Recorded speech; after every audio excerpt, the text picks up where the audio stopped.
I can never forget the moment when my own husband stood there and watched as his mother raised that heavy metal crown decor piece, the same one that symbolized our city, and smashed it against my head. The world spun, pain flooded through me, and the sound of my daughter's screams still echoes in my ears. But that wasn't the end.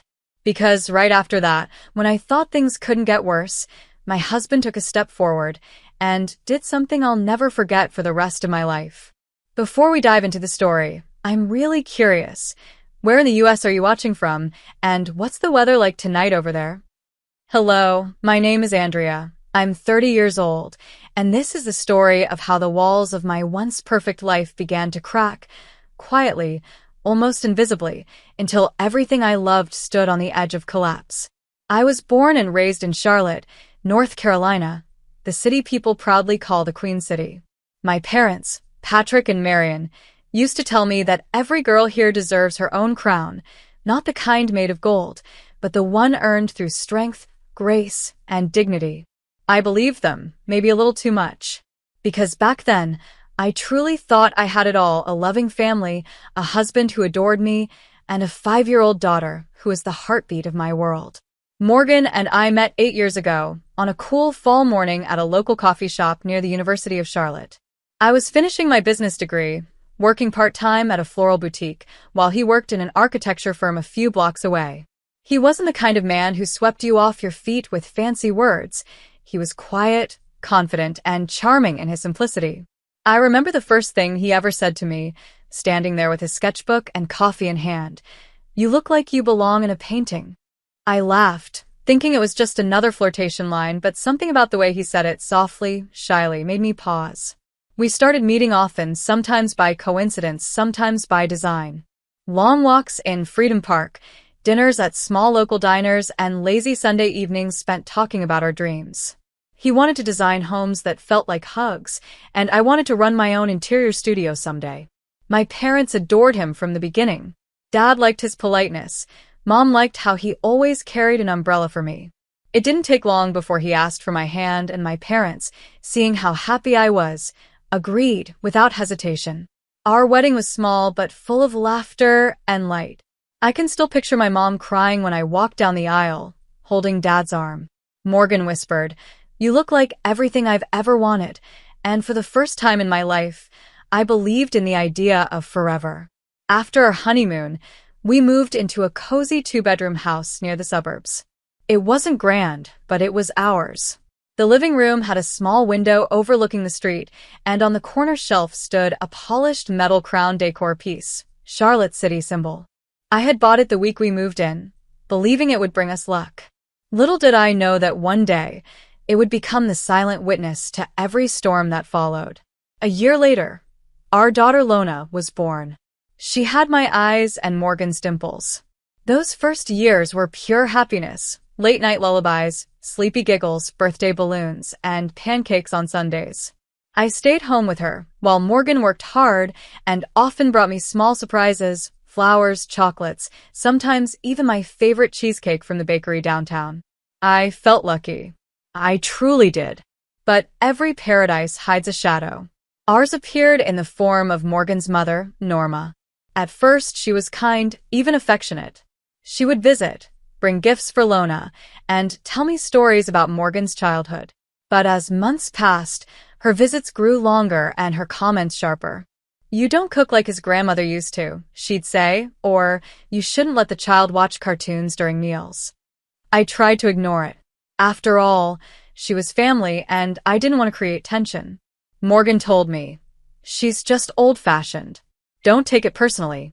Still, something about Norma's tone always carried a chill, a hint that she was slowly measuring me, finding flaws, collecting ammunition. She'd rearrange the furniture, criticize my grocery choices, even comment on how I spoke to Lona. "You're spoiling her," she once said, her eyes cold and steady. And when I tried to smile through it, she muttered, "You'll learn. Marriage isn't a fairy tale."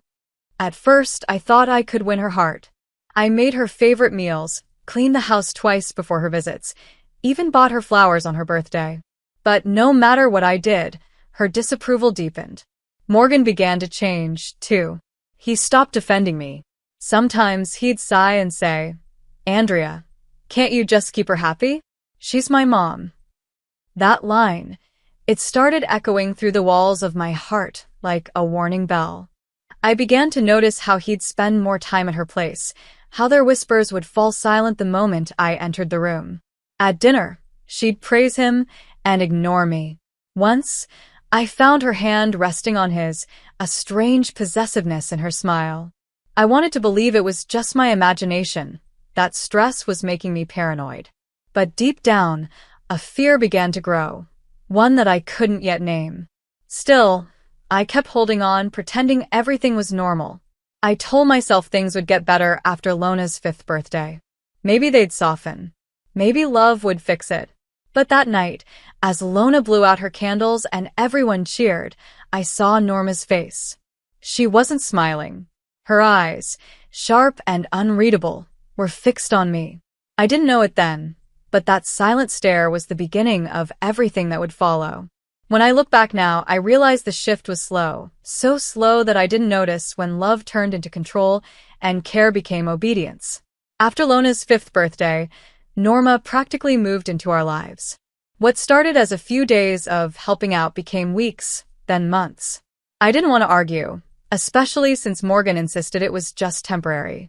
"She's lonely," he said. "It makes her happy to be around us." At first, I tried to accept it. I told myself it was good for Lona to have her grandmother close. But gradually, our home no longer felt like mine. Norma changed everything, literally. The cushions, the curtains, even the way the furniture faced. My favorite crown decor, the one symbol of Charlotte that once stood proudly on our shelf, she moved it aside to make space for a photo of Morgan and his late father. "It looks better this way," she told me with a smile that didn't reach her eyes. Small things began to sting. If dinner wasn't ready exactly when Morgan came home, Norma would sigh loudly. "In my day, wives didn't need reminders to take care of their husbands," she'd say, her words dipped in honey but sharpened like blades. Morgan wouldn't defend me anymore. Instead, he'd nod quietly and look away. I felt like a guest in my own kitchen.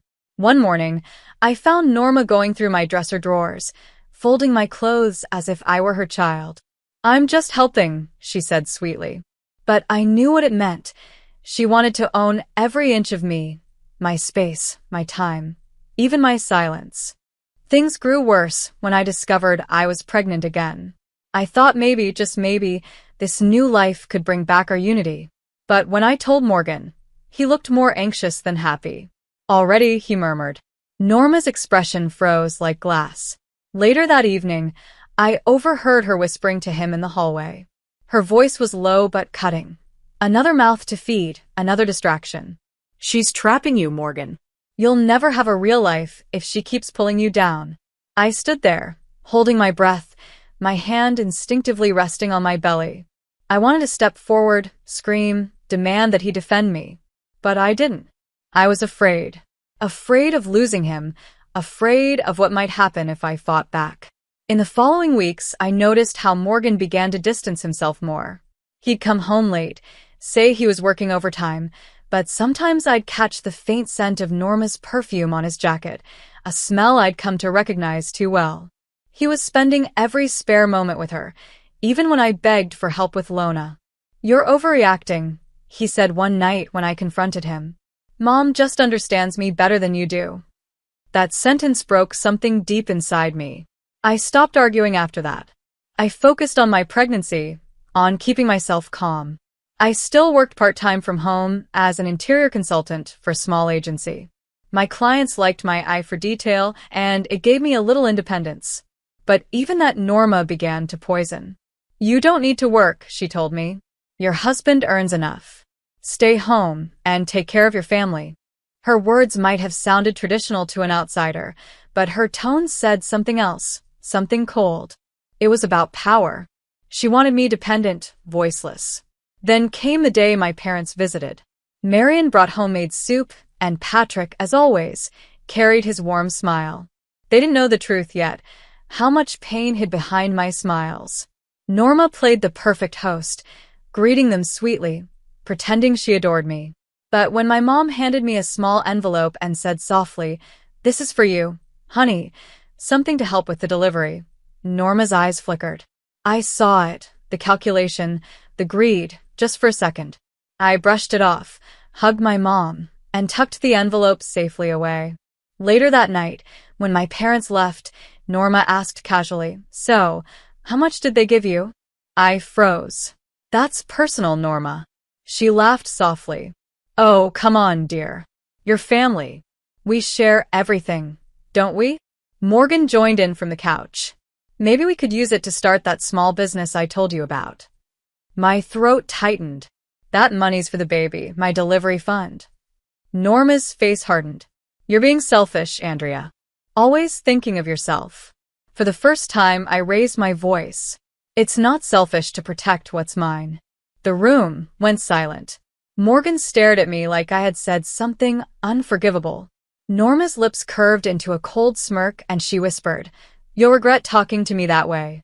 That night, as I lay in bed beside Morgan, I couldn't sleep. Lona was asleep in her room, her little stuffed bear tucked under her arm. I stared at the ceiling and felt my heart pound against my ribs. I could sense it now, the storm gathering around me. Norma wasn't just controlling, she was plotting. In that dim silence, with the faint city lights glowing through the window, I understood something terrifying. I wasn't just living with a difficult mother-in-law. I was living inside a cage she had built, bar by bar, while the man I loved handed her the keys. When I woke up the next morning, everything felt unusually quiet. Even the air inside the house seemed heavier, colder. Lona sat at the breakfast table humming to herself, her little legs swinging under the chair, and Morgan was already gone for work, or at least that's what he said when he left in a rush before sunrise. Norma, however, hadn't gone anywhere. She was standing by the window, staring outside, holding her mug of coffee like she was waiting for something. When she turned around, her eyes landed on me, and that familiar judgmental smile crept across her lips. "So," she began casually, "did you think about what we talked about last night?" I didn't answer. I poured myself some orange juice and tried to act as if nothing had happened. "The money, Andrea," she pressed. $10,000 sitting there while this house needs so many things. Morgan has ideas, big plans. He could finally start that design business if you just stop being so stubborn. Her voice felt like ice water down my back. I turned toward her and said, "Norma, that money is not for anyone's business. My parents gave it for the baby, my delivery, medical bills, and whatever comes after. Please don't start this again." Her smile faded. "You really think your parents gave you that money? Everything you have belongs to my son now. Don't forget that." I wanted to reply, to shout that she was wrong, but Lona looked up at me with her big brown eyes, worried and confused. I didn't want her to see a fight, so I took her hand and said softly, "Finish your breakfast, sweetie. Mommy will take you to the park later." That afternoon, while Lona napped, I locked myself in the bedroom and called my mother. "Mom," I said, my voice trembling, "did you tell Norma how much money you gave me?" "No, of course not, honey," Marion replied. "We gave it to you, not them." "Why?" "Did she say something?" I hesitated. "She keeps asking for it. She wants Morgan to use it for some business idea." Mom's tone hardened. "Andrea, that money is for you and the baby. Don't give them a cent. You understand?" I nodded, tears forming in my eyes. "I understand, Mom." When I hung up, I stared at the reflection in the mirror across the room. My face looked pale, tired, like someone I barely recognized.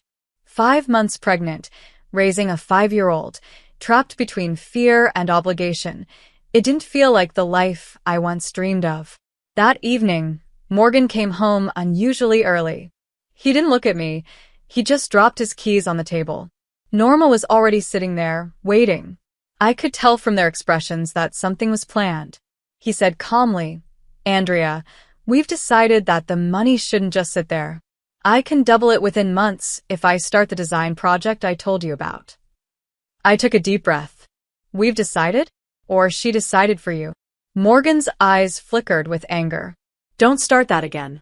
You're being disrespectful." I stepped closer, my voice firm but controlled. This isn't about disrespect. That money is for the baby. My parents trusted me with it. Norma slammed her hand on the table. Enough. You've embarrassed this family enough. You think you can run this house? You think you can defy me? Lona, hearing the noise, peeked from the hallway, clutching her teddy bear. I turned to her quickly. It's okay, baby, go to your room. But she didn't move.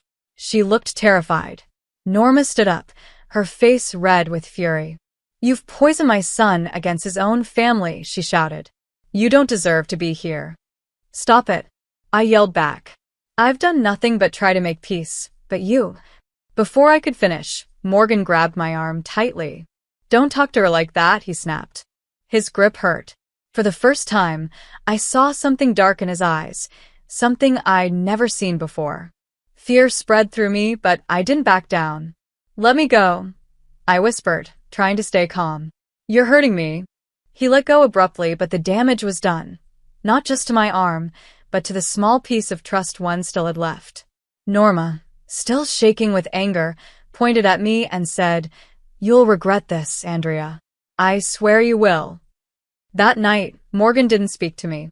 He slept on the couch, while I sat by Lona's bed, brushing her hair and humming softly until she fell asleep. My mind wouldn't stop racing. I thought about calling my parents again, about packing a bag and leaving. But something inside me kept saying to wait, that maybe things would cool down. I wish I had listened to my instincts instead of my hope. The next morning, Norma acted as if nothing had happened. She made pancakes, smiled at Lona, and even asked if I wanted coffee. I refused. I knew this calm wasn't peace. It was the kind of silence that comes before a storm. Later that day, Morgan came home early again. He looked tense, restless. Norma followed him into the kitchen, whispering something under her breath. I could hear bits and pieces. Business, money, stubborn. I stayed quiet, pretending to focus on Lona's coloring book, my stomach tightening with every word. Suddenly, Norma walked over, her expression cold and deliberate. Andrea, I'm asking one last time. Give us that money. It's the right thing to do. I turned to face her, my pulse racing. I said no, Norma. It's not your money. My parents gave it to me for my baby. She smirked. Your baby? Don't forget, that child carries our blood. Something inside me snapped. You can't control everything, Norma. You can't control me. Her eyes burned. Before I could even take a step back, she grabbed the metal crown decor piece, the Silver City symbol of Charlotte from the counter, heavy, white with floral engravings, and swung it toward me. I didn't even have time to react. The bowl struck my head with a sickening crack. Pain exploded through me. I stumbled, clutching Lona, who screamed as I fell to my knees. The room blurred, my vision spinning. I could hear Morgan shouting, Norma breathing heavily, Lona crying hysterically. Blood trickled down my forehead. My baby? I thought of my baby. Look what you made me do. Norma's voice was trembling now, somewhere between rage and fear. Morgan froze, staring at me, then shouted, Get out. Just get out. But I couldn't move. My hands shook as I tried to hold Lona close. When Morgan finally grabbed my arm, I thought he was helping me. Instead, he pulled me up roughly and pushed me toward the door. Take your drama outside, he said coldly. You've ruined enough. I stumbled out of the house, half dizzy, my daughter crying in my arms, my head throbbing. I could still feel warm blood sliding down my temple.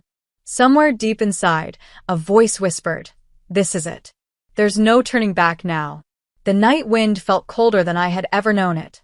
I stood outside my own house, 5 months pregnant, my daughter crying in my arms, and my head bleeding from the strike of that metal crown decor piece, the Silver City symbol of Charlotte. I could still hear Norma's voice echoing from behind the door, angry, trembling, full spite, as if she couldn't believe what she'd done. The porch light flickered, and for a brief moment, I saw the reflection of the metal crown decor piece through the window.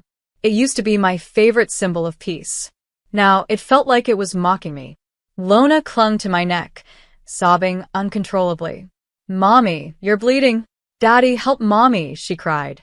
Her little hands trembled against my face. But there was no help coming. The man I had once loved more than anything stood behind that locked door, silent. My own husband had thrown me out of the house, choosing his mother over me and our unborn child. I stumbled down the porch steps, my legs weak, and sat on the grass. The smell of damp earth mixed with the metallic tang of my blood made me dizzy. My phone had fallen somewhere during the chaos, but I needed to move. I couldn't stay there. I had to call someone, anyone. My parents' number was burned into my memory. I managed to find the phone in my purse, hands shaking so badly that I could barely type. When my father answered, I broke down. "Dad," I cried, my voice barely holding. "Please come, she hit me, they kicked me out." "Where are you, Andrea?" he said, his voice tight with panic. "At home." "Charlotte, the house, please hurry," I sobbed. Patrick didn't waste a second. He told me to stay put and hang on. Then I dialed 911 with trembling fingers. The operator's calm voice grounded me for a moment. "This is Andrea Cooper," I said, trying to keep my voice steady. My mother-in-law hit me with a metal crown decor piece, the Silver City symbol of Charlotte. "I'm pregnant, 5 months, and my husband threw me out. Please, I need help." "Stay where you are, ma'am," she said firmly. "Help is on the way. Don't try to move too much, okay?" I nodded even though she couldn't see me. My vision blurred again. I felt the baby move, a faint flutter in my stomach, and tears filled my eyes. "You're okay?" I whispered, touching my belly. "Mommy's here. You're safe."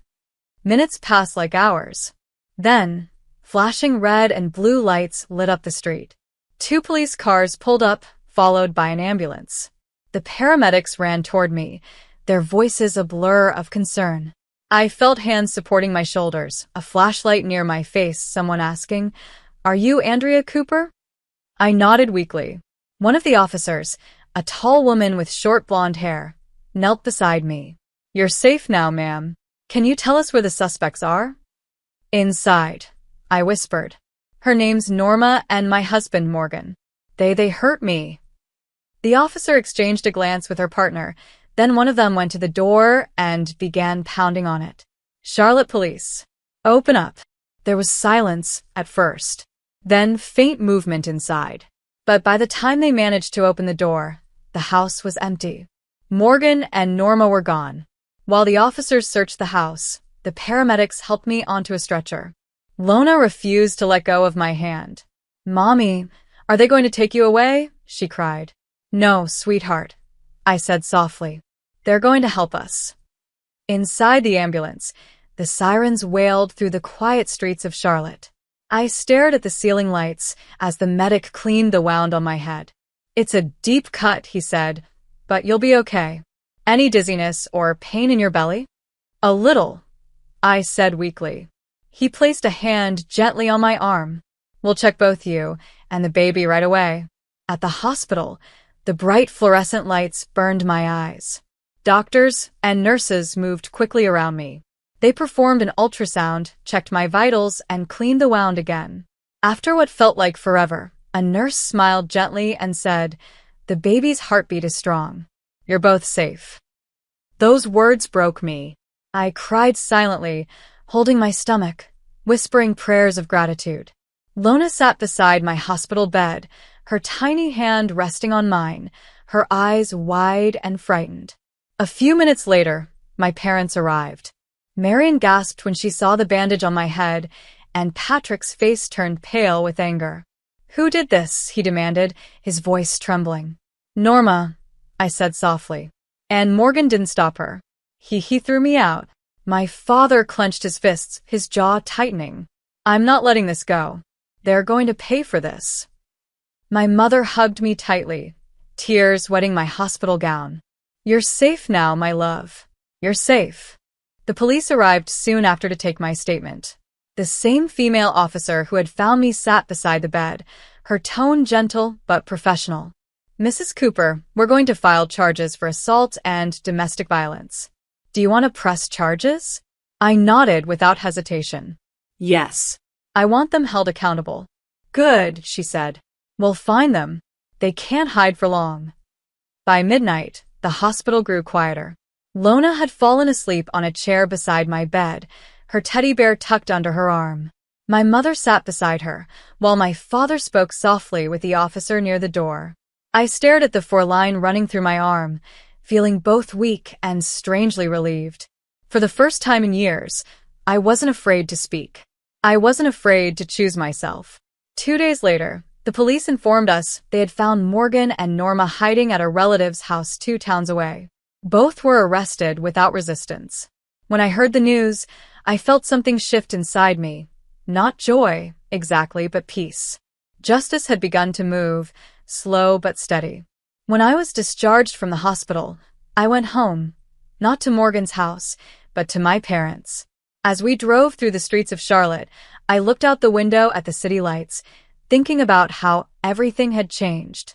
The woman who had once believed her marriage was unbreakable was gone. In her place stood someone stronger, someone who knew what it meant to fight for her own survival. That night, lying in my old bedroom, I held Lona close.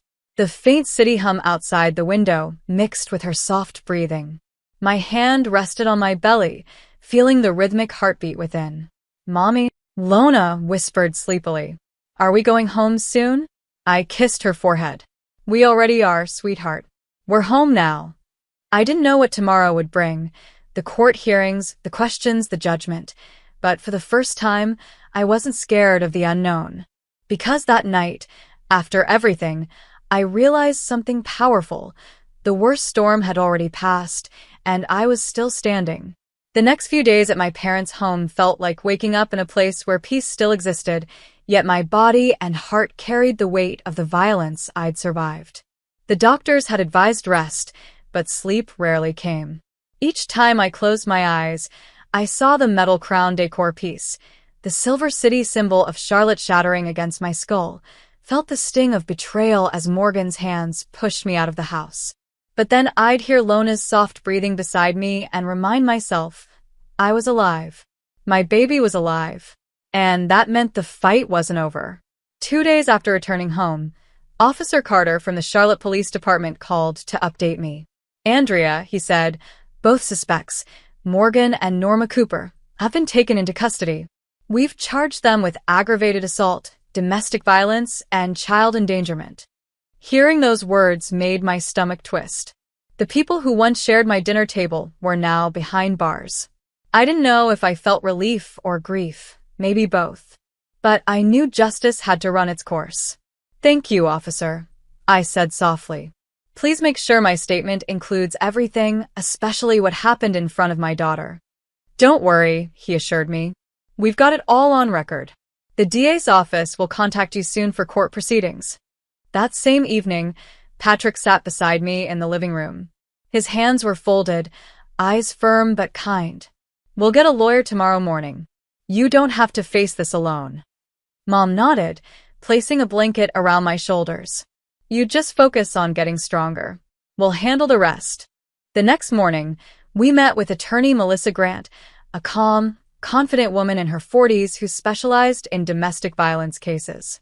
She listened to everything carefully, occasionally taking notes as I spoke. When I finished, she looked me straight in the eyes and said, "Andrea, you did the right thing by calling the police immediately. That gives us a strong foundation. We'll be filing 2 cases, 1 criminal, 1 civil." I blinked. "2?" She nodded. "The criminal charges will be for assault, domestic violence, and endangering both your children.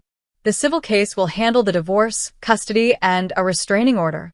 Hearing the word divorce stung, even though I knew it was inevitable. "He used to be good to me," I whispered. "Before she took over everything." Melissa leaned forward.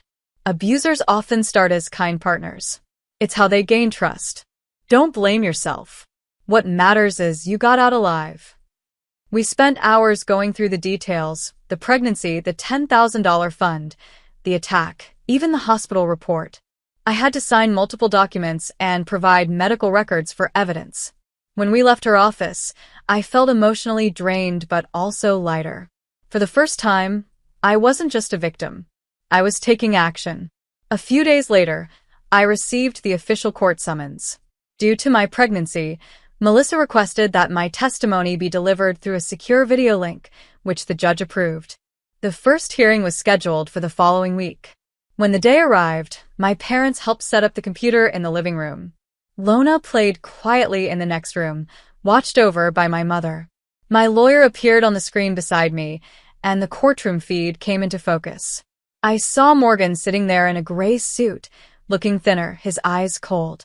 Norma sat next to him, her face full of defiance. The judge, a middle-aged woman named Judge Elaine Turner, began the session. "Mrs. Andrea Cooper, do you swear to tell the truth?" "Yes, Your Honor," I replied. My voice trembled, but I didn't look away. As I described everything, the months of control, the verbal abuse, the greed for money, the final attack, the courtroom stayed silent. I could see Morgan avoiding my gaze, his jaw tightening with every word. Norma shook her head occasionally, muttering under her breath. At one point, the prosecutor showed photos from that night. My blood-stained blouse, the shattered metal crown decor piece, the Silver City symbol of Charlotte, the hospital reports. My stomach turned, but I kept going. I had promised myself I would finish this, for Lona, for the baby, and for every woman too afraid to speak.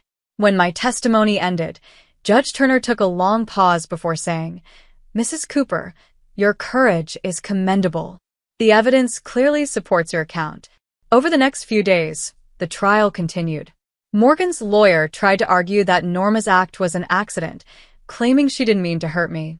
But the forensic report, along with the paramedic statements and the bruises on my arm, made their defense crumble. Finally, after 2 exhausting weeks, the verdict was announced. Norma was sentenced to 5 years in state prison, and Morgan received 7 years, with no early parole for either. The court also issued a permanent restraining order against both of them, granting me full custody of Lona and my unborn son. When the judge asked if I had any final words, I took a breath and said, "Your Honor, I don't hate them. I just want peace for me, for my children, and for the life we deserve." After the session ended, my lawyer smiled. "It's over, Andrea. You did it." That night, I sat by the window, the soft glow of Charlotte's skyline flickering in the distance. My father placed his hand on my shoulder and said, "You took back your crown, sweetheart. You proved your worth." I looked at the metal crown decor piece sitting on the shelf, now back in my parents' living room. It gleamed under the warm light, a reminder that strength doesn't always come with noise. Sometimes it's found in quiet defiance. As I felt the baby kick gently inside me, I whispered to the night, "We're free now." And for the first time in months, I truly believed it. The day of the final verdict felt heavier than any storm I'd lived through. I sat in my parents' living room, 8 months pregnant, the laptop open for the courtroom video link. My heart thumped as the faces appeared, Morgan in a gray suit, cold and distant, and Norma beside him, pale yet unrepentant. Judge Elaine Turner called the court to order. The prosecutor recounted the charges: aggravated assault, domestic violence, and child endangerment.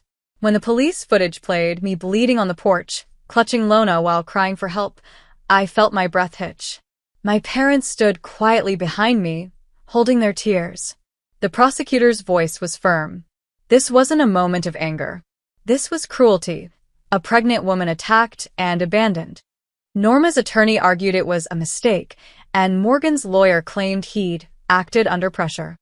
My lawyer, Melissa Grant, rose immediately. "Your Honor." He watched his wife bleed and threw her into the cold night. "That's not pressure. That's neglect and abuse." When I was asked to speak, I looked straight at the camera. "I begged them to stop," I said softly. "I begged my husband to protect me. Instead, he closed the door." My voice trembled, but I didn't cry. I had no tears left for them. Judge Turner listened quietly, then said, "Norma Cooper, for aggravated assault and domestic violence, this court sentences you to 5 years in state prison, with no parole for 2. Morgan Cooper, for complicity and abandonment, you are sentenced to 7 years in state prison." Her gavel struck like thunder. My body shook with relief. Then came the final words. The victim, Andrea Cooper, is granted full custody of her daughter and unborn son. A permanent restraining order is in place. As the video call ended, my father placed his hand on my shoulder and whispered, "You did it, sweetheart. It's over." I took a slow breath, touched my belly, and whispered, "No, Dad, it's just the beginning." The first rays of morning sunlight filtered through my parents' living room, touching the soft blue wall where clouds and stars had been painted for the new baby. The house was quiet, except for Lona's laughter echoing faintly from the hallway. For the first time in months, peace didn't feel like a stranger. It felt like home. A week had passed since the verdict. Norma and Morgan were both behind bars, and the constant fear that had once lived inside me was gone. My parents moved gently around the house, making sure I didn't lift a finger. Every so often, my father would glance at the metal crown decor piece gleaming on the mantel and smile. "The queen of this house deserves her peace," he'd say, and for the first time, I actually believed him. That evening, my water broke. There was no panic this time, only calm urgency. My parents rushed me to the hospital, and just before dawn, my son entered the world, small, perfect, and crying strong. When they placed him in my arms, I whispered, "Welcome home, my little warrior." I named him Evan, a name that meant life. A few days later, we returned home to a quiet celebration. Lona had made a handmade sign that said, "Welcome, baby brother." The air smelled of vanilla cake and comfort. My parents stood beside me as I held both of my children, one asleep on my shoulder, the other grinning proudly. As I looked at them, I realized that this wasn't just survival. This was rebirth. The pain, the trials, the tears, they had all led here. I looked out at the Charlotte skyline glowing in the night and whispered, "This is our new beginning." Thanks for watching. Like, comment, and subscribe for more powerful real-life stories. Stay tuned. Another emotional story is coming soon.